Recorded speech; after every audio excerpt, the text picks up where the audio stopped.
Вот. Короче, вот эти все прекрасные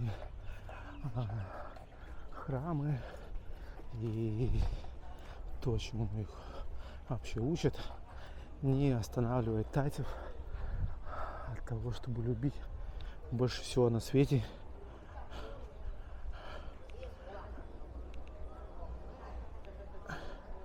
две вещи. Какие именно две вещи? Деньги и власть. Вот тут пацаны тусуются, молодые монахи, типа. Деньги и власть — это то, что движет вообще эту нацию. Деньги и власть. Их больше, в принципе, вообще ничего не интересует. Все остальное существует для того, чтобы их в этих их желаниях поддерживать, защищать, укреплять и направлять. То есть, да, они ходят, молятся там и прочее, но молятся они чему? Молятся они богатству. Молятся они, ну, понятно, что за обычные вещи, там, типа здоровье и прочее, но то есть для них вот именно вот деньги, то есть это настолько, то есть они, вот у них есть, то есть они, ну, все, то есть без денег ничего не работает, короче, то есть поэтому деньги, как бы, это власть, это магия, и они, соответственно, как бы, то есть их немножечко, как бы, интерпретируют по-своему, так по-тайски, как можно сказать, как что-то священное и духовное. Я потом больше об этом буду рассказывать. Я думаю, что здесь мы можно не... Один раз звякнули. Думаю, никто не пожалуется, если один раз так сделаю. О деньгах я буду говорить немножко попозже. Вот, потому что тогда, когда я начал здесь трудиться, я еще об этом ничего не понимал, а вот о власти я сразу понял кое-что довольно быстро. Тайцы control freaks, да, по-английски control freak, это значит тот, кто пытается контролировать все, целиком и полностью, каждую мелочь в своей жизни. Но в своей жизни это ладно.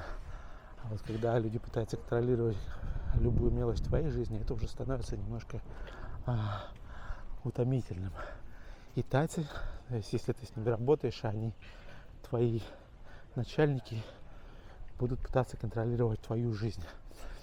И сначала как бы это незаметно кажется, ну да, там вот правила, нормально. Но потом через какое-то время ты начинаешь понимать, что что-то какой-то перебор. Сейчас я подойду конкретным примером. Сейчас просто покажу. Я вот иногда отвлекаюсь, потому что здесь такое место красивое. Вот тут такая старинная ступа стоит. Не такая красивая, как вот те, но это более такая настоящая, по-моему. Здесь вот такие лодки длинные, интересные. Там внутри, по-моему, барабан, да, вот здесь барабан еще. И там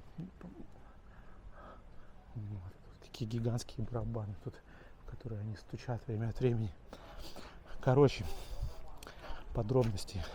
Когда я начал работать, как я уже сказал, мы работали на удаленке. То есть, в принципе, было бы логично, если бы нам просто сказали, ну, ребята, ведите уроки из дома, да. Но это не тай-стайл, потому что если, ну, по их мнению, если, может быть, и так и есть с тайцами самими, о чем я тоже еще больше говорить, если ты работнику дашь хоть немножечко расслабиться, то он не будет вообще ничего делать. То есть, если ты скажешь учителю, там, работа из дому, то он просто проспит уроки.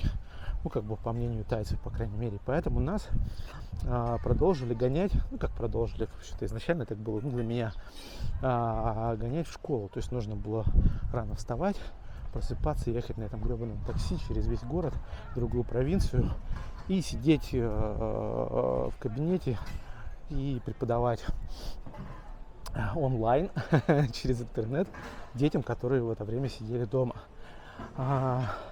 Ну и сначала казалось, ладно, как бы, да, то есть там тебе дают стол, ты за этим столом сидишь и, в принципе, нормально себе преподаешь. Вот. Но потом я начал замечать какие-то совсем странности.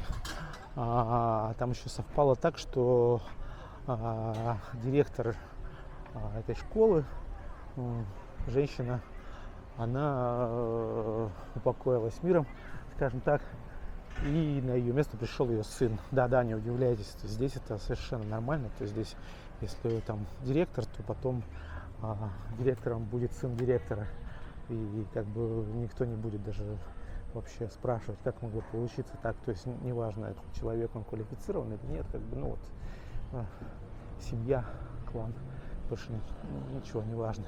Кстати, возможно, мы сейчас даже выйдем туда, прямо к этому рынку, к которому я шел изначально, потому что что-то похоже, я опять же на карту даже не смотрю, а этот не смотрит, куда едет, просто едет, не смотрит. Да, вот здесь, похоже, начинается уже этот рынок. Наверное, мне надо будет посмотреть все-таки немножко по карте, чтобы понять, где именно мы находимся. Вон, китаянки стоят. Китаянки, кстати, офигенные. Вот они реально, у них как бы какой-то есть стиль. Но они такие вообще сами по себе бывают довольно красивые. Так, сейчас я остановлю, тогда видео посмотрю, потом дальше буду.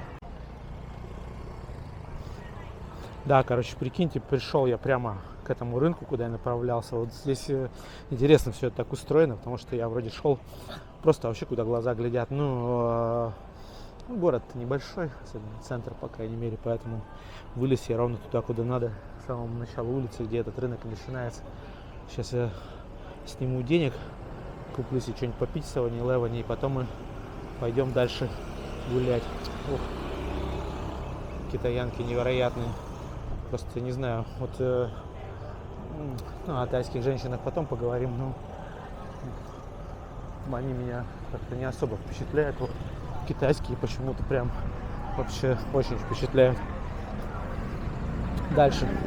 В общем, я не помню точно, в какой последовательности это было, но в какой-то момент в школе вот сменился директор, а даже и до этого еще уже все было странно. В общем, первая странность — это когда нас начали заставлять ходить по разным классам.